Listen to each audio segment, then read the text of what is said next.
ဒီဇလန်လေးကတော့ကျောင်းမုံစားဆင်းချိန်မှာစတင်ခဲ့တာပါအနီအောင်ဆန်ပင်နဲ့ကောင်မလေးဟာတယောက်တည်းထိုင်နေတဲ့ကောင်လေးကိုတနာပြီးသူ့ရဲ့လိုင်ချီသီးလေးကိုဝေမျှပေးခဲ့ပါတယ်အဲ့ဒီနောက်မှာတော့သူတို့နှစ်ယောက်ဟာတယောက်နဲ့တယောက်မုံတွေအပြန်လန်ကျွေးရင်းနဲ့ခင်မင်သွားကြပါတယ်သူတို့နှစ်ယောက်ဟာနေ့တိုင်းအတူတူထိုင်ပြီးမုံတွေလဲစားကြသလိုကစားကွင်းမှာလည်းအတူတူဆော့ကစားခဲ့ကြပါတယ်အချိန်တွေဘလောက်ပဲပြောင်းလဲသွားပါစေမိုးရွာရွာနှင်းကြကြသူတို့နှစ်ယောက်ရဲ့တန်ရောစင်ကတော့မပြောင်းလဲခဲ့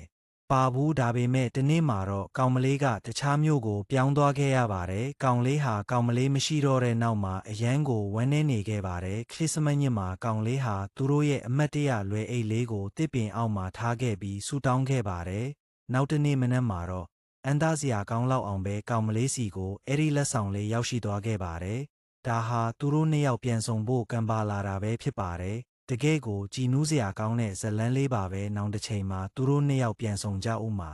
တေးချပါတယ်